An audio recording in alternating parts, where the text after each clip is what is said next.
सम्मान्य सभामुख महोदय,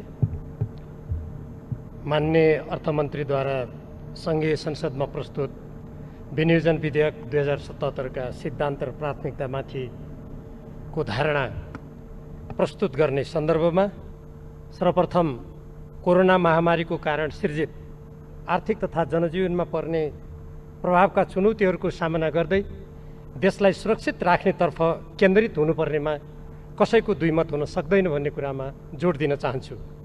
यो देशको साझा चुनौती हो, तर यो चुनौतीको सामना गर्ने सन्दर्भमा हाम्रो अगाडि प्रस्तुत मुख्य चुनौतीहरूलाई प्राथमिकीकरण गर्नु अत्यन्त आवश्यक छ। यी सिद्धान्त र नीतिहरू यिनै चुनौतीमा केन्द्रित भएर बजेटमा प्रतिबिम्बित हुनुपर्छ भन्ने मेरो धारणा छ। अहिलेको जुन अवस्था छ त्यो अवस्थामा कृषि र राष्ट्रिय सुरक्षालाई अत्यधिक महत्त्व दिनु अत्यन्त आवश्यक छ, किनभने नेपाल बाहिर रहेका लाखौँ नेपालीहरू त्यहाँ जुन प्रकारको गम्भीर परिस्थितिको सामना गरिरहेका छन्, ती नेपालीहरू अब निकट भविष्यमा स्वदेश फर्किनुपर्ने बाध्यात्मक परिस्थिति सिर्जना हुन सक्ने देखिँदैछ। सुरक्षाको स्थितिको बारेमा मैले चर्चा गरिरहनु पर्दैन।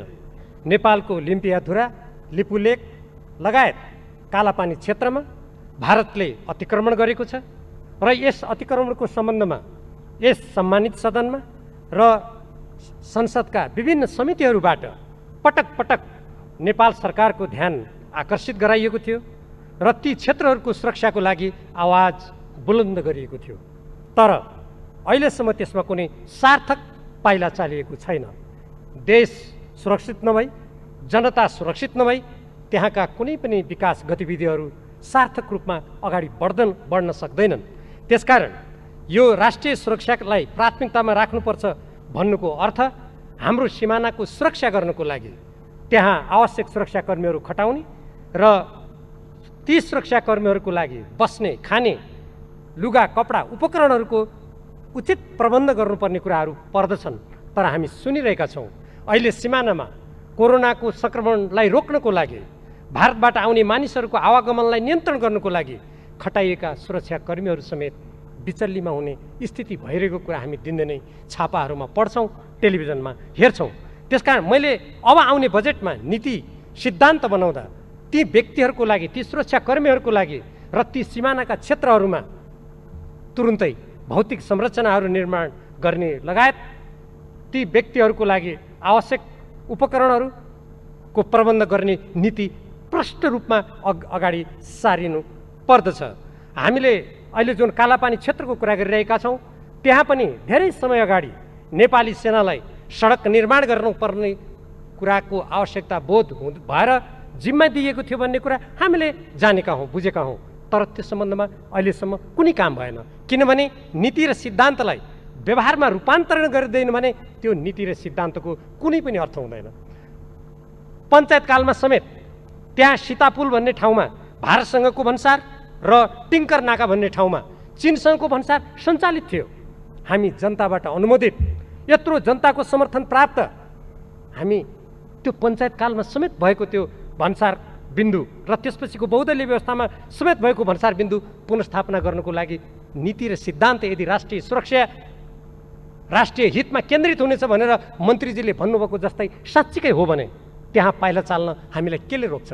यी कुराहरू यो नीति र सिद्धान्तलाई व्यवहारमा रूपान्तरण गर्ने सन्दर्भका अत्यन्त महत्त्वपूर्ण पक्ष हुन्। यतातर्फ ध्यान दिनु अत्यन्त आवश्यक छ। मैले अघि कृषिको जुन कुरा गर्दै थिएँ त्यसमा पनि ठोस कार्यक्रमहरू ल्याइनु पर्यो। यस सन्दर्भमा माननीय मन्त्रीजीले आफ्नो प्रस्तुतिको पृष्ठ नम्बर 12 मा भन्नुभएको छ, कृषिमा टुटेको उत्पादन सम्बन्धलाई कोरोना महामारी पश्चात प्राप्त हुने सम्भावनालाई पुनर्स्थापित गर्ने अवसरका रूपमा लिने। यो मैले बुझिनँ। यो टुटेको सम्बन्ध भनेको अहिले कोरोनाको कारणले टुटेको सम्बन्ध भनेको हो कि समग्रतामा नेपालको संरचनागत प्रणालीमा रहेको कुरा हो? यो स्पष्ट छैन। जे होस्, उहाँले त्यो पछि प्रश्न पार्नुहोला। म यस सन्दर्भमा यति मात्रै भन्न चाहन्छु, अहिले यदि टुटेको सम्बन्धलाई जोड्ने नेपाल सरकारको नीति हो भने अहिले ग्रामीण क्षेत्रबाट तरकारी हाम्रो बजारमा आइरहेको छैन, दुध हाम्रो बजारमा आइरहेको छैन, नेपाली उत्पादन सडेर जाने स्थिति छ। तर हामीले सुनेका छौँ ट्रकका ट्रक भारतीय तरकारी हाम्रो बजारमा आइरहेको छ। यो टुटेको सम्बन्ध जोड्ने हो कि नेपालको उत्पादन प्रणालीलाई झन् टुटाउने हो।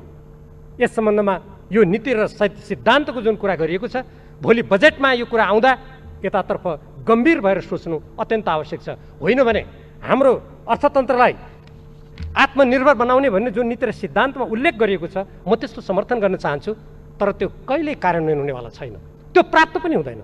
अर्काको उत्पादनलाई त्यो कति त्यहाँ सङ्क्रमण रहित बनाएर ल्याइएको छ, त्यहाँ आउने मान्छेहरू कुन रूपमा आएको छ नेपाली जनतालाई कुनै थाहा छैन।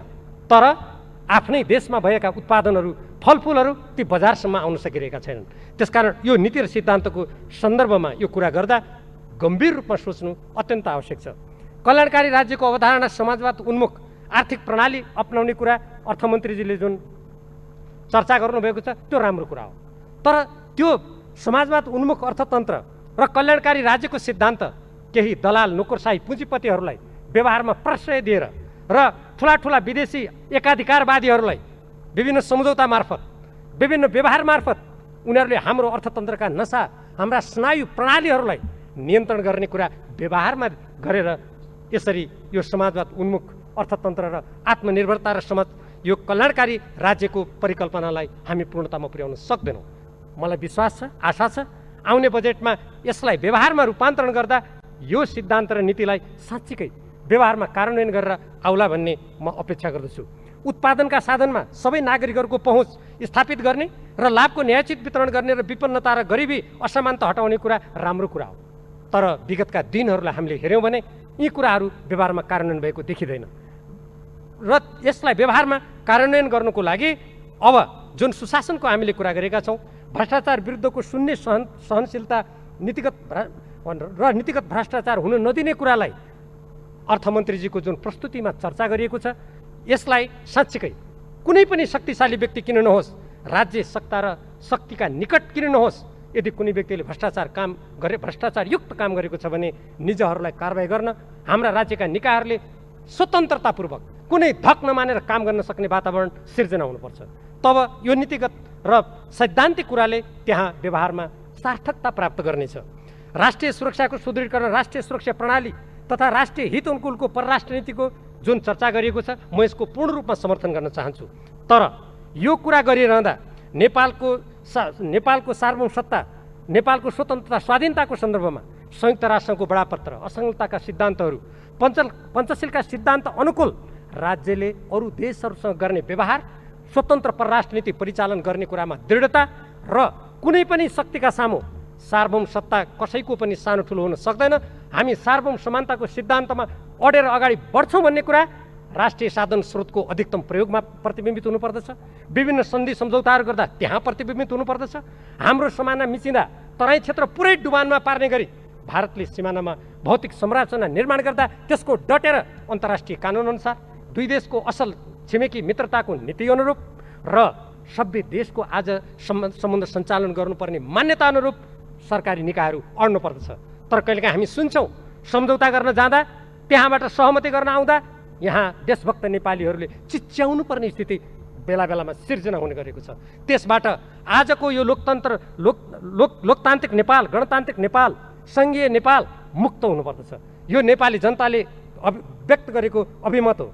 यसको साथसाथै नेपालको सीमा सुरक्षा, राष्ट्रिय प्राकृतिक स्रोतहरूको राष्ट्रिय अनुकूल अत्यधिक प्रयोग गर्ने कुरा मैले अघि जुन भर्खरै भने, यी सबै कुराहरू नेपालको राष्ट्रिय सुरक्षालाई सुदृढ गर्दाखेरि मात्रै सम्भव हुने भएको हुनाले तुरुन्त नेपालको नक्सा जारी गर्नुपर्छ र नेपालको नक्सा जारी गरेर नेपाली जनताले त्यो सीमाभित्र स्वाधीनतापूर्वक त्यसपछि आफ्नो अधिकारको उपभोग गर्छन्, आफ्नो स्वनिर्णयलाई उनीहरूले कार्यरूपमा परिणत गर्छन् भन्ने कुरा स्थापित हुनुपर्छ। त्यसकारण अर्थमन्त्रीजीले भर्खरै जुन यो विनियोजन विधेयक 2077 का सिद्धान्त र प्राथमिकताको चर्चा गर्नुभएको छ, यद्यपि यसलाई अझ गहन रूपमा, विस्तृत रूपमा यसका सिद्धान्त र नीतिलाई व्यवहारको कसीमा राखेर चर्चा गर्ने यहाँ समय छैन। मूलभूत रूपमा हामीले जुन रूपान्तरित राजनीतिक प्रणालीमा हामी आएका छौँ तदनुकूल हाम्रो राष्ट्रिय स्वाधीनता, स्वतन्त्रता, अखण्डता, स्वाधीनता, हाम्रो अर्थतन्त्र, हाम्रो समृद्धि र प्रवासमा रहेका लाखौँ नेपालीहरू जुन यहाँ आउने अवस्था छ, भारतको सिमानामा रहेका नेपालीहरू अलपत्र परेकालाई यहाँ ल्याउनु पर्ने अवस्था छ, भारतबाट लाखौँ नेपालीहरू यहाँ आउने सम्भावना छ। यी सम्पूर्ण कुरालाई ध्यानमा राखेर यो नीति तथा सिद्धान्तलाई आउने बजेटमा रूपान्तरित गर्नुको लागि म हार्दिक आग्रह गर्दछु। धन्यवाद।